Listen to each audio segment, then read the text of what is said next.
This is Easy Understanding with Home Tuition. आज हम शुरू करते हैं सीबीएसई बोर्ड की कक्षा 6 की पाठ्य पुस्तक सुमेधा।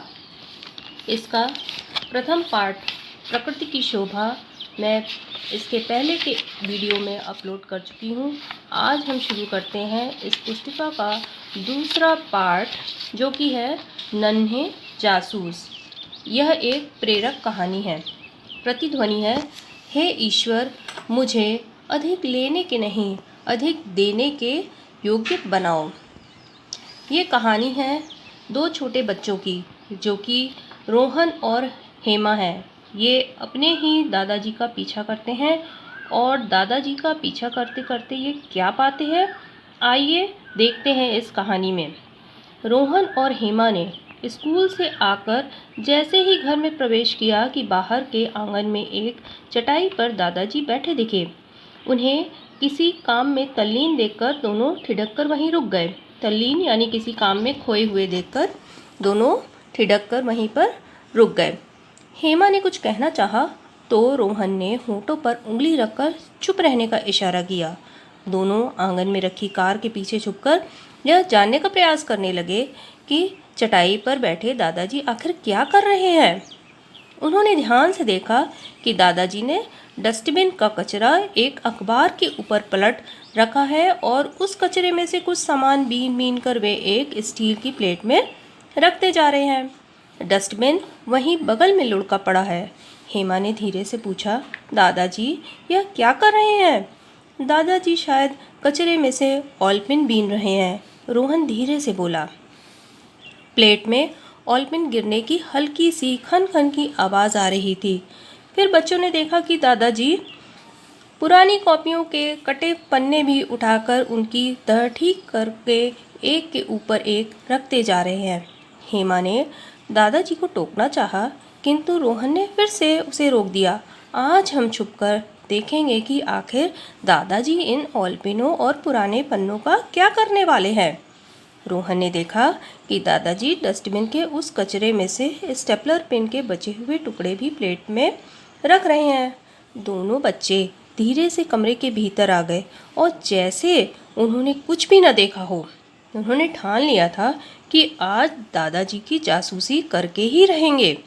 भोजन के बाद दादाजी अपने कमरे में चले गए और पुरानी कॉपियों के फटे पुराने पन्नों को कैंची से काटकर सुडौल आकार देकर चौकोर बनाने में जुट गए। बच्चों ने बाहर की खिड़की में अपना अड्डा बना लिया था जहाँ से दादाजी साफ दिखाई दे रहे थे। रोहन और हेमा इधर उधर की बातें करते रहे, कभी स्कूल की, कभी अपने अपने साथियों की, ताकि दादाजी को आभास न हो सके कि उन पर नज़र रखी जा रही है। 1 घंटे के भीतर उन्होंने कागज़ की छोटी छोटी 8-10 कॉपियाँ बना ली। दोनों बच्चे उत्सुक थे कि देखे दादाजी उन कॉपियों का क्या कर रहे हैं। कटे पुराने कागज़ तो नगर पालिका की कचरा गाड़ी में डालने के लिए होते हैं, फिर दादाजी ये क्या कर रहे हैं। आज बच्चों की नज़र सिर्फ दादाजी पर थी। वे दूसरे सभी काम कर तो रहे थे पर ध्यान रह रहकर दादाजी की तरफ जा रहा था। शाम को दादाजी घूमने के लिए निकले। बच्चों ने देख लिया था कि दादाजी वह छोटी छोटी कॉपियाँ एक छोटे से थैले में रख ली है और कुछ चौक एवं पेंसिल के टुकड़े भी। चलते चलते दादाजी झोपड़पट्टियों की तरफ मुड़ गए और एक झोपड़ी के सामने रुक गए। पहले से वहां उपस्थित 4-5 बच्चों ने उन्हें घेर लिया। दादाजी आ गए, दादाजी आ गए कहते हुए उन्होंने अपने हाथ ऊपर कर दिए जैसे उनको पता हो कि दादाजी आज कुछ सामान बांटेंगे। दादाजी ने अपने थैले से कॉपियाँ निकाली और उन बच्चों को बांटने लगे और चौक और पेंसिलों के टुकड़े भी बच्चों को वितरित करने लगे। दादाजी हमें भी, दादाजी हमें भी, बच्चे हाथ बढ़ाकर चौक और पेंसिल ले रहे थे। दादाजी हंसते हुए सामान बांटकर प्रसन्न हो रहे थे। अचानक रोहन और हेमा जो उनका चुपके चुपके पीछा कर रहे थे उनके सामने प्रकट हो गए।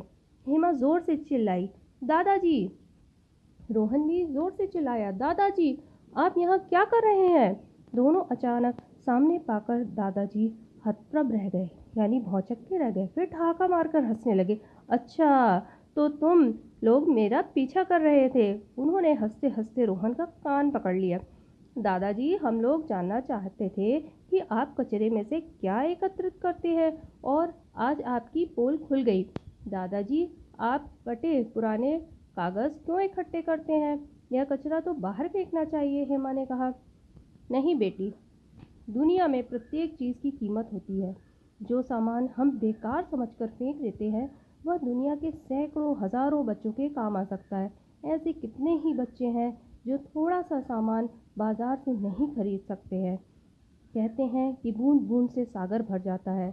ऐसे ही फेंके जाने वाले फालतू सामान से न जाने कितने बच्चों का भविष्य बन सकता है।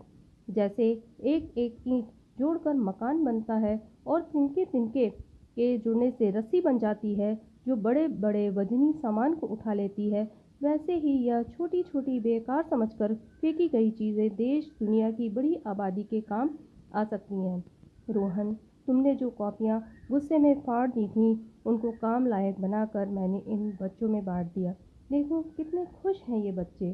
स्टेपलर पिन के टुकड़े, चौक तथा पेंसिल जिन्हें तुम लोग प्रतिदिन फेंकते हो, देखो आज किसी के काम आ रहे हैं। रोहन बोला, हमें माफ़ कर दीजिए दादाजी, हम लोग छोटे हैं, हम सब नहीं जानते, हम आगे से ऐसी गलती नहीं करेंगे।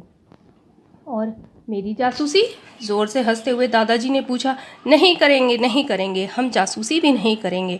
दोनों बच्चों ने एक दूसरे के हाथ में हाथ फंसाकर और हाथ ऊपर करते हुए नारा लगाया और दादाजी से लिपट गए। देखिए, इस कहानी से हमें ये शिक्षा मिलती है कि हमें चीज़ों की बर्बादी नहीं करना चाहिए, क्योंकि हम उन्हें ज़रूरतमंद व्यक्तियों को दे सकते हैं। आइए देखते हैं इसके शब्दार्थ क्या है। तल्लीन, तल्लीन मतलब संलग्न, काम में खोया हुआ। प्रयास, प्रयास मतलब प्रयत्न। हतप्रभ, जिसकी आभा नष्ट हो गई हो।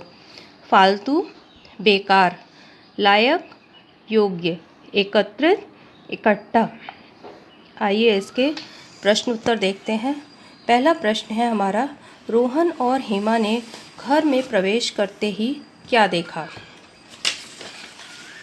इसका उत्तर है, रोहन और हेमा ने घर में प्रवेश करते ही यह देखा कि दादाजी बाहर के आंगन में एक चटाई पर बैठे हैं। दूसरा प्रश्न है, दादाजी क्या कर रहे थे? उत्तर है, दादाजी डस्टबिन के कचरे में से कुछ सामान बीन बीन कर एक स्टील की प्लेट में रखते जा रहे थे। बच्चों ने दादाजी की जासूसी करने की क्यों ठानी? अगला प्रश्न है, उत्तर है इसका, बच्चों ने दादाजी की जासूसी करने की इसलिए ठानी क्योंकि बच्चे देखना चाहते थे कि दादाजी इन बीने हुए सामानों का क्या करेंगे। अगला प्रश्न है, दादाजी का पीछा करके बच्चों ने क्या देखा? उत्तर है, दादाजी का पीछा करके बच्चों ने देखा कि वे झोपड़ पट्टियों के बच्चों को पुरानी कॉपियाँ, चौक एवं पेंसिल के टुकड़े बांट रहे हैं। अगला प्रश्न है कि इस कहानी से हमें क्या शिक्षा मिलती है? इस कहानी से हमें यह शिक्षा मिलती है कि हमें चीज़ों की बर्बादी नहीं करनी चाहिए, क्योंकि जो चीज़ें हमारे लिए अनुपयोगी हैं वह किसी और के लिए उपयोगी सिद्ध हो सकती हैं। इन सभी प्रश्नों के उत्तर आप वीडियो पॉज करके नोट कर सकते हैं। अगला प्रश्न है, सही कथन पर टिक कर तथा गलत कथन पर क्रॉस का चिन्ह लगाइए। पहला है, दादाजी को काम में तल्लीन देख दोनों बच्चे खेलने निकल गए। ये गलत है। दोनों बच्चे खेलने नहीं निकले थे, बल्कि ठिठक कर उनको देखने के लिए रुक गए थे। दादाजी कचरे में से ऑलपिन बीन रहे थे। ये बात बिल्कुल सही है। अगला है, दादाजी झोपड़पट्टी के बच्चों को टॉफ़ियाँ बांटने गए थे। ये बिल्कुल गलत है। वो टॉफ़ियाँ बांटने नहीं गए थे, वो कागज़, कॉपियाँ, ऑलपिन और चौक बांटने गए थे। दोनों बच्चों द्वारा अपनी जासूसी के बारे में जानकर दादाजी बहुत नाराज़ हुए। नहीं, वो नाराज़ नहीं हुए थे, ये बात बिल्कुल गलत है। वो बल्कि ठहाका लगाकर हंसने लगे थे। हमारा फेंका हुआ फालतू सामान किसी के काम आ सकता है, ये बात बिल्कुल सही है। अगला प्रश्न देखिए कि सही उत्तर पर सही का चिन्ह लगाना है। दादाजी आंगन में कहाँ बैठे थे? कुर्सी पर, चटाई पर, चारपाई पर। तो यहाँ सही उत्तर है चटाई पर। दादाजी डस्टबिन से क्या बीन रहे थे? पॉलीथीन, डिब्बे, कागज़ और ऑलपिन। यहाँ पर सही उत्तर है कागज़ और ऑलपिन।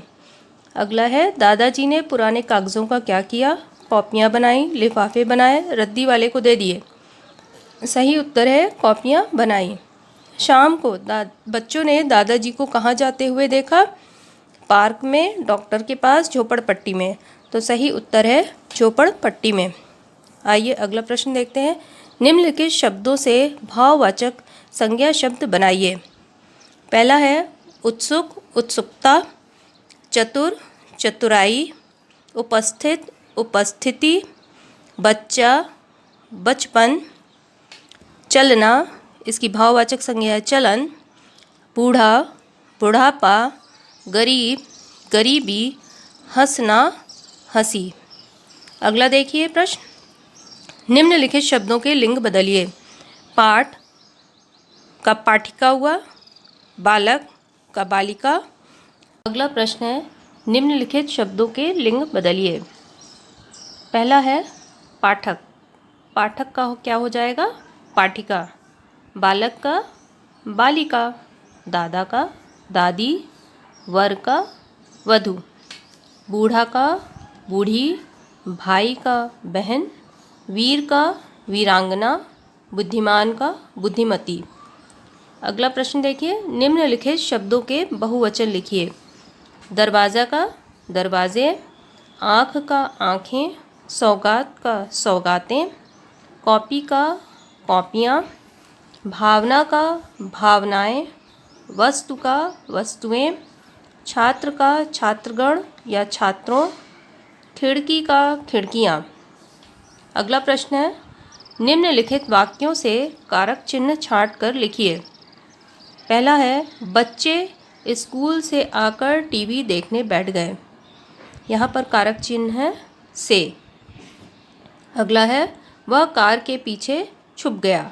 यहाँ पर कारक चिन्ह है के। अगला है दादाजी डस्टबिन से पिन बीन रहे थे। इसमें कारक चिन्ह है से। अगला है दादाजी ने थैले से कॉपियाँ निकाली। यहाँ पर कारक चिन्ह है ने और से। If you like the video, then like, share, comment and don't forget to subscribe to my channel and press the bell icon. Thank you for watching this video.